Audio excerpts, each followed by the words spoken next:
Strangling the cat. Strangling the cat. Oh my love.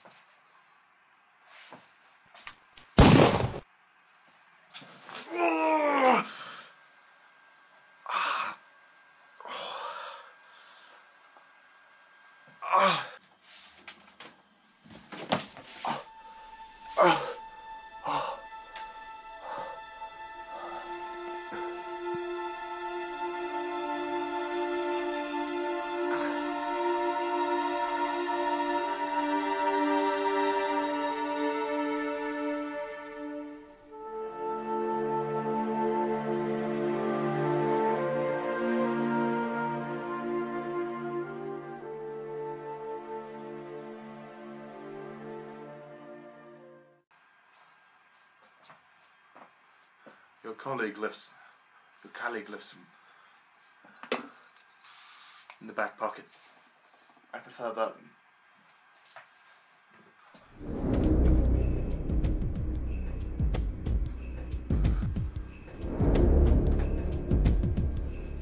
It's great to get a view up close.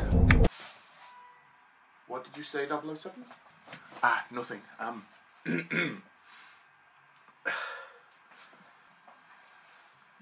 You don't like me, Bond.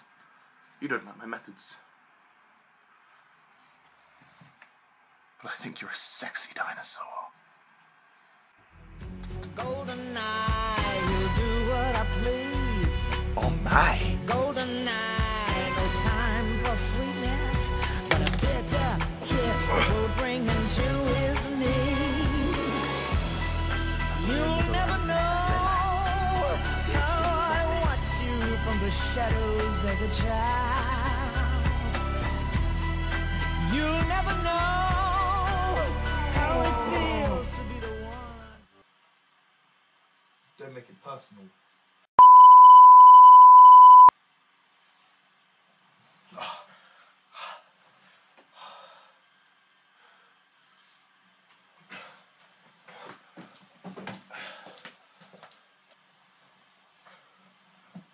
Bond, I don't want you running off to find GoldenEye.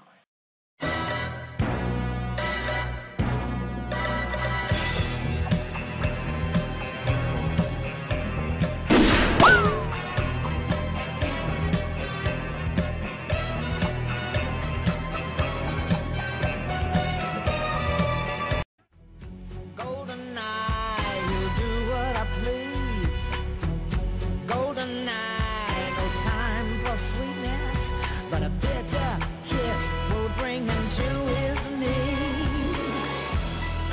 You'll never know how I watched you from the shadows as a child. You'll never know how it feels to be the one. Hello everyone, welcome to my review of GoldenEye. The first James Bond adventure to star Pierce Brosnan in the role, and I believe the 17th film in the series. So, let's dive in. So, a bit of background. After License to Kill flopped at the box office, the Bond franchise had a 6-year hiatus. People just weren't interested anymore after License to Kill. So, the producers had to sit down and think about what to do, and it was a long time before a new Bond movie was talked about, you know, doing another one with Timothy Dalton, but never got around to it because of different reasons. Dalton was offered the script for GoldenEye, but he turned it down because he thought he was too old. So yeah, Dalton only had 2 films, sadly. But the producers had considered Pierce Brosnan for The Living Daylights, but obviously because of Remington Steele, he couldn't do that. So we've got him here. He's the new Bond. So the basic story of GoldenEye is that Bond, after his Bond, sorry, let me start again.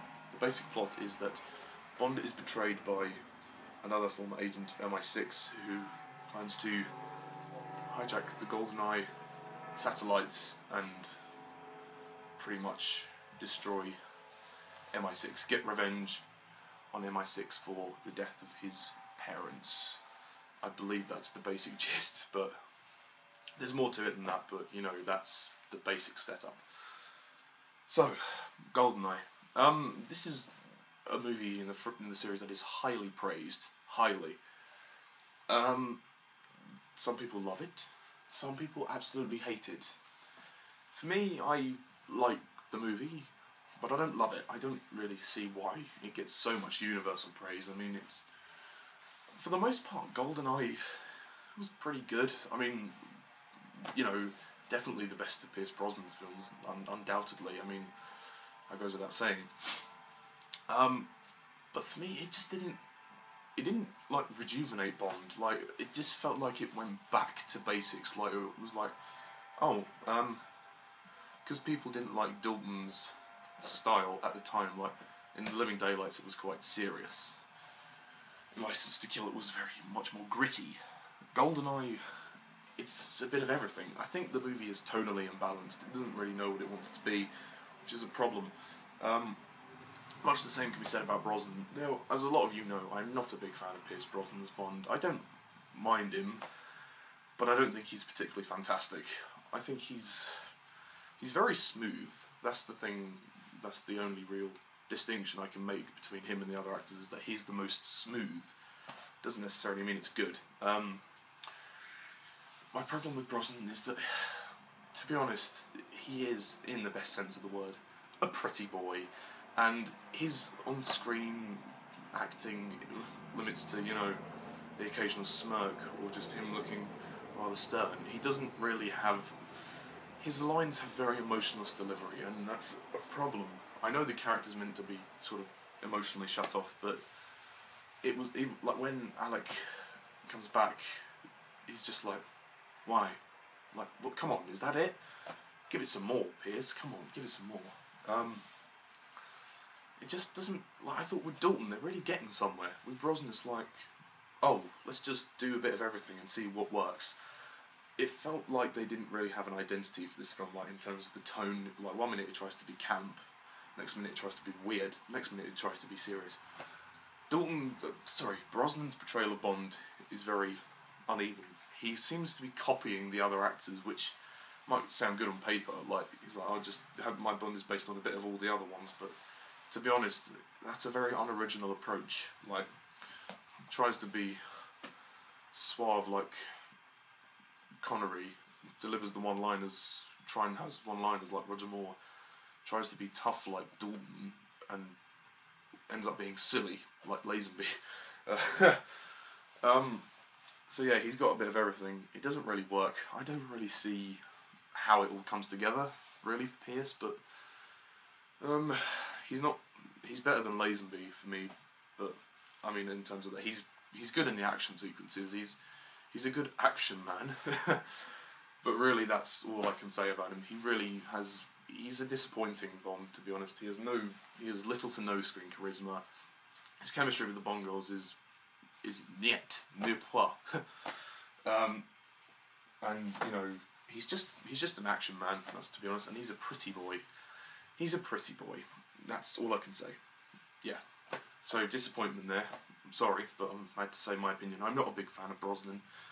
The movie, on the other hand, is nothing more than a fun action romp. I think it's good fun. It romps along. It's not brilliant. It's pretty much all action.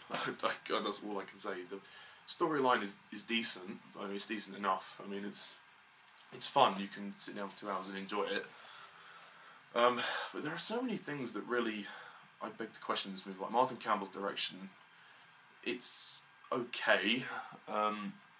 There's just a lot of things that are kind of not good. For example, the Bond girls. Natalia, I didn't like her, to be honest. I mean, she's not the worst, but it's not so much Isabella Scurupco's performance, it's the character. The character is just so annoying. I mean, the shouting, it was like, wake up, when they're inside the helicopter. You're just like, just shout the goddamn fuck up, please, woman. I mean, mean, she looks attractive. Well, not. I wouldn't rush to her out of all the Bongos. I wouldn't pick her out of the lineup, but she's decent enough. She's good looking, I guess. She's not bad looking.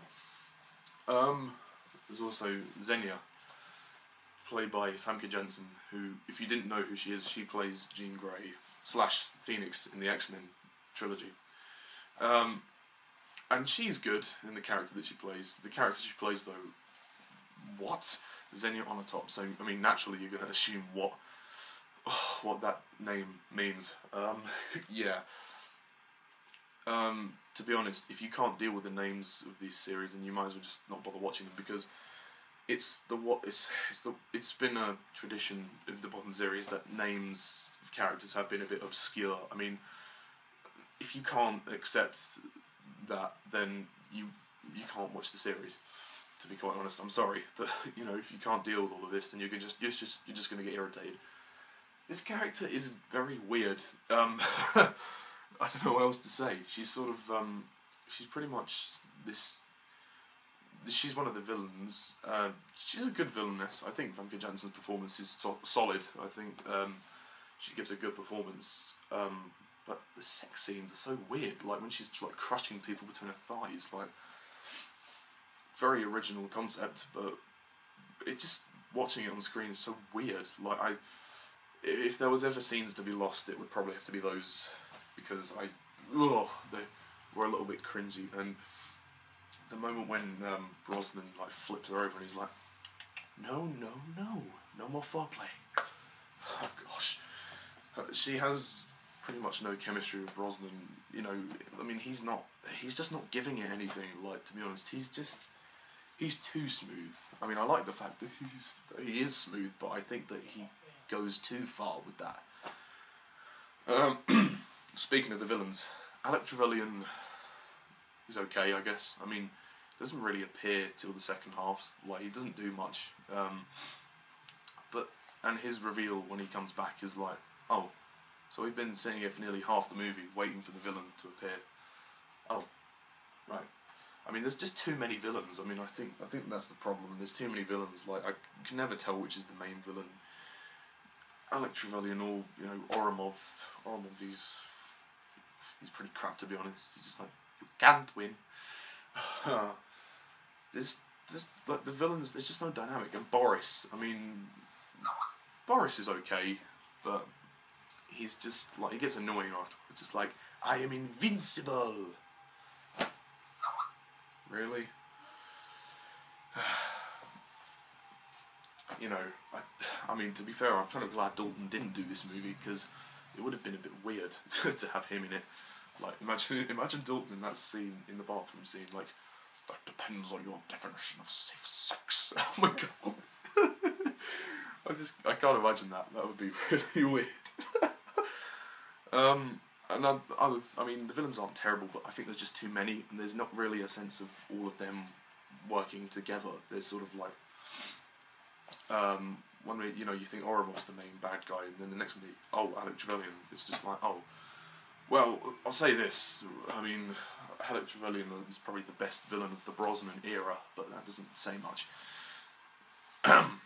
Yeah, the movie, it's paced well, I'll give it that, it's paced well, and it's quite a long film, it's like 2 hours, 10 minutes. Although the first 20 minutes do take their time, it takes its time to get going, which, you know, I don't mind too much. The highlight of this movie is definitely the action sequences. I think the action sequences are pretty spectacular. I mean, even if you don't like the Brosnan films, you have to admit the action scenes are quite good.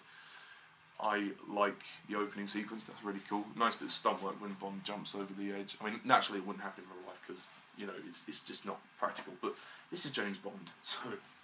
And he gets off the bike and he's like diving into the plane, and then he pulls it up. I like the opening action sequence. The tank chase is cool. The climax is pretty cool. Yeah, it's a good action movie. It's a good action movie. Judi Dench's first appearance is M. I think Judi Dench is really good. I don't know if she's my favourite M. It depends. I mean, she's better than Robert Brown by far. Ray Fiennes is going to be the new M though, so that's going to be interesting. In comparison to Bernard Lee, don't know, I'm a bit divided about that. I'll have to think about that. But I have no complaints with her hair. I still think her best performance was yet to come. But I have no issues with Judi Dench here. That's fine. The MI6 regulars are okay. I mean, the highlight really is Judi Dench.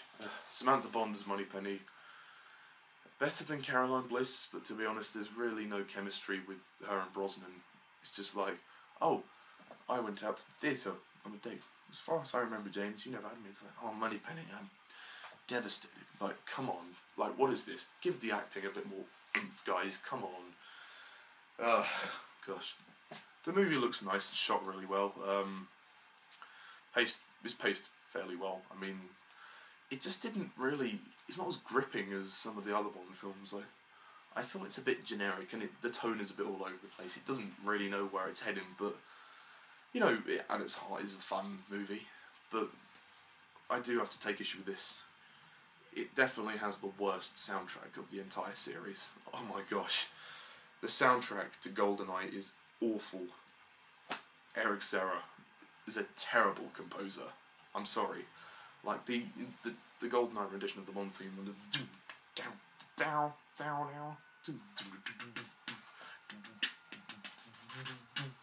it's just over dramatic. It's just like, this is James Bond. And I mean, there are a couple of tracks that are quite good, like the calmer tracks are quite nice, but the score is just down, like it's all that. It's a bit weird. Ugh, it's just, the score is terrible. It really is. It's just so generic. It's just all the same throughout. You know, there's not many variations that I can think of within the score. However, the song by Tina Turner, I don't think it's the best Bond song ever. It's catchy. It's very catchy, much like The View to a Kill. It's very catchy, but the lyrics don't really make sense. GoldenEye, no lace or leather. Golden chains taken to the spot. GoldenEye are shown forever. What? Gosh. You might as well have a Brosnan singing the song. Look into my GoldenEye, did it? God. That would be weird. Much the same with the title sequence. Like, the title sequence for me, I like the fact that we show a golden eye in the title sequence, but the rest of it's all very random. I mean, Daniel Kleinman, he's not bad. He's not bad with the title sequences in the Craig movies, but the Brosnan ones are a bit weird. It's a pretty weird title sequence.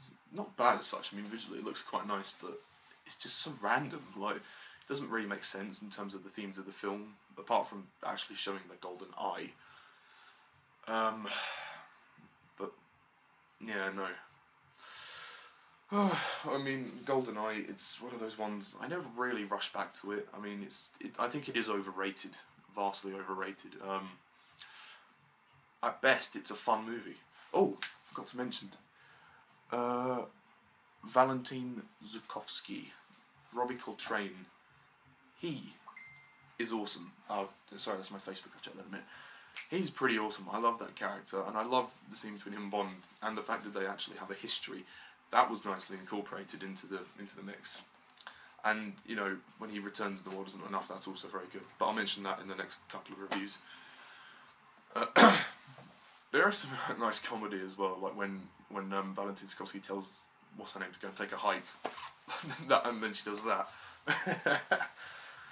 Oh, that's hilarious. Yeah, overall, GoldenEye, it's fun. Also, I mentioned one more thing before I give it a rating. Jack Wade, played by Joe Don Baker, who actually played Brad Whitaker in The Living Daylights returns to the series. What to say? He's like the Sheriff Pepper of the Brosnan era, but he's worse. I mean, his comedy is weird, like when he's like, "Oh, Bond, do you do any gardening?" What? I'm sorry. What kind of a question is that? That's so stupid. Do you think a British agent is going to have time to do gardening? I mean, the guy would live in probably an apartment or a flat at most. Like, seriously. Like, you think he has a garden? It's just a cheap attempt. It's just a lazy attempt at cheap comedy, and it's not even funny. Like, Although the Muffy tattoo, that's quite funny, but... Oh gosh. But it doesn't stop there, folks, because he returns to crack more jokes in the next movie. Oh gosh. I know this is my opinion, and it's controversial, but hey-ho. GoldenEye's a fun romp, and that's really all I can say about it. With good action scenes that stand out, disappointing performances from some of the cast. It's just not... For me, it just doesn't have much standing out, apart from the action sequences. And Judi Dench and Robbie Coltrane, but that's really it. I'm sorry, I'm not a fan of Brosnan. I don't hate the guy, but he could have done better. I know that he was a very popular James Bond, so he was obviously quite a hit back then, so obviously he's good for marketing, but as an actor, not really. So I'm going to close this one off by rating GoldenEye. I'm going to be generous and give it a 7 out of 10. GoldenEye, you'll do what I please. GoldenEye, no time for sweetness, but a bitter kiss will bring him to his knees. You'll never know how I watched you from the shadows as a child. Because I like the story, I like the story, and I like the action, and Judi Dench and Robbie Coltrane. So I think it's worthy of a 7, but nothing more. The score is terrible. The song Tina Turner, it's all right, I guess. Yeah, not really that impressed with GoldenEye. It's good fun, but it's just very average. Like, I really wanted Brosnan to be better than he is, but no, well. The fun doesn't stop here, folks, because we have got 3 more reviews with Brosnan, so tune in next time when I review Tomorrow Never Dies, which is the second Brosnan Bond film. Yeah, no, yes. So I will catch you guys later, and as always, I'm Mr. Taz11. See ya.